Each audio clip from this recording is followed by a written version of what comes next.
Hey there. Yeah, I know. I just came around here to pick up a few more boxes before the move, and I said, you know what? Let me check on them. Let me see how they doing. So, hey y'all, how y'all doing? I know it's a holiday, and I know this is not my usual jam, but you know what? Let's shake some shit up today, okay? Let's do it. First off, happy Mother's Day to all the mothers out there. Yeah. I hope that you have a beautiful, wonderful, loving day. And for some of those of us who might not have that, I'm here. I'm here for all of us. Okay. So today we're going to be talking about narcissistic grandparent grooming. Pardon me. We're going to be talking about triangulation, and we're going to be talking about keeping your babies away from your narcissistic parents. Far, far away. For real this time. Not playing. Okay? Let's get into it. Okay, so as y'all know, if y'all seen any of my other videos, yes, I always had a tumultuous relationship with my mama, okay? But I'm not gonna start there. I'm gonna start kind of with me being a mama or becoming a mama. Okay, so I thought the tides had changed, honey, and things were going to be different. So I remember my mama being in the delivery room. I mean, she retired after I had my baby. Like, that was my help. Because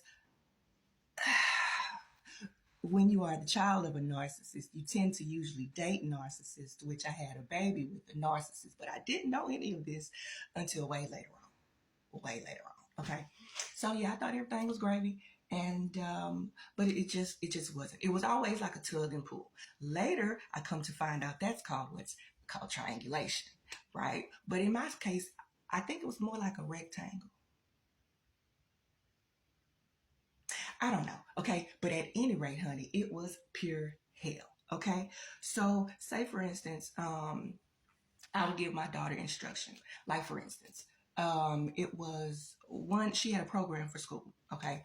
And, I don't know. I think we had kind of a little rough patch or whatever. So I told her, no new clothes. You're just gonna wear what you wore last time or something like that, right? And and when she came out my mama house, which is a whole nother subject, we're gonna get on that. When she came out my mama house, she had on something completely different. And she was like, well, Granny told me I could. You know what I'm saying? So it was like that. It was like I would say one thing, my mama would say another. I would say one thing, her daddy would say another. So, dad, mom, kid, me, I don't know. I don't know if it was a triangle or a rectangle, honey, but I know it was hell. Okay. And once I realized what I was going through, it was kind of too late. Listen, I'm in several different groups, okay, for narcissistic uh, people healing from their childhood, okay? The common thread when we talk about triangulation is always like sibling. Like it's a sibling, the parent will pit sibling against sibling, okay?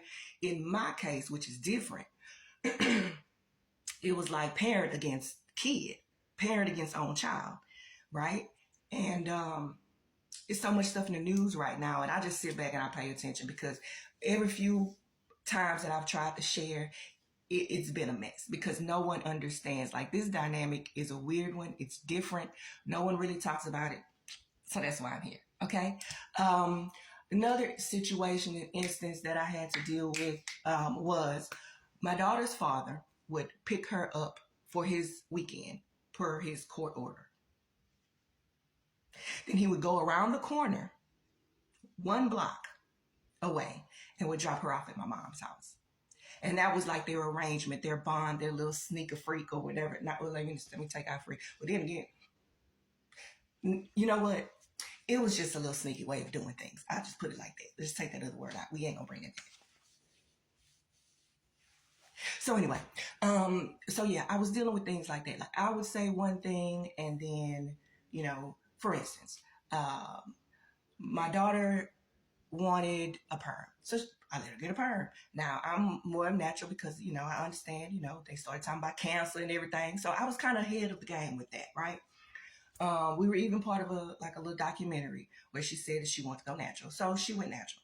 Well, my mama and her daddy didn't like natural. No, they wanted silky and straight. They wanted Hawaiian silky. You know what I mean? So they went behind my back and got her a perm. You see what I'm saying? So it was a lot of that. So it just was a lot. It was a lot of tug and pull. It was a lot of triangulation. I was just trying to raise my child to the best of my ability. And that lady was always in there to interject. Okay. Now, I see a lot of things where they talk about, be honest with your child, talk to your child, let your child know. Like I said, I didn't know what narcissism was until maybe, I don't know, my 30s. I didn't really understand it, okay? And then my marriage didn't help. I got married and all hell broke loose. My mama I called it planting seeds. Now I understand that planting seeds is actually narcissistic grandparent grooming. She would tell my daughter things like, me and my husband went to go get our taxes done. Husband, state of Texas. We had a whole pastor and everything. He my husband. Anyway, we went to go get our taxes done. She always listened to that beep. Now, to understand that context, you have to understand. My mama was on my accounts. Me and my mama shared the same PCP. Me and my mama shared the same OB. Me and my mama shared everything. She was entrenched in all of my business. Well, once I got married, my business was with my husband. And so she really felt like he had taken me from her. And so there's where the animosity started. Okay. I remember 2 weeks, just 2 weeks after we were married, she called me over and she was sounding like maybe she had fallen or something, or like she was hurting. Chris, I need you to come here real quick. Mind you, we live right around the corner from her. So I run, and she had a thing printed like this much of divorce and splitting property, and if he cheats. I ain't never caught that man in nothing. This is the first man I have never had to worry about that at all. He ain't never put his hands on me. I ain't never had to worry about no other woman. 2 weeks after my marriage, this is the lane you going in. So see, there was animosity from jump, or she felt away from jump. I remember my mother-in-law asking her, do you have something against my son? But then that goes back to every guy that I've pretty much ever dated.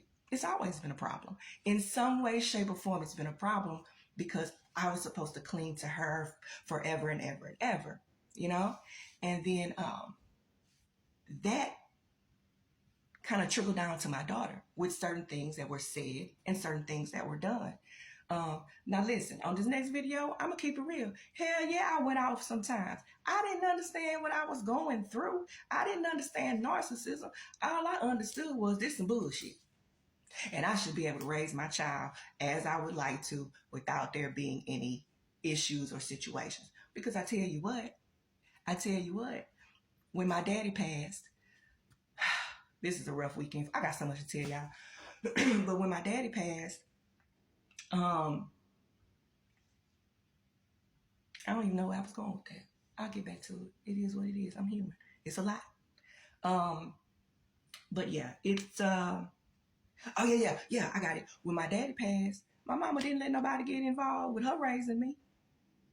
Couldn't nobody tell her nothing about raising me. But then I had my daughter, and it was like, oh, let me tell you, because you don't know anything, and I need to interject myself and everything. So, y'all ready for part 2? Let's do it.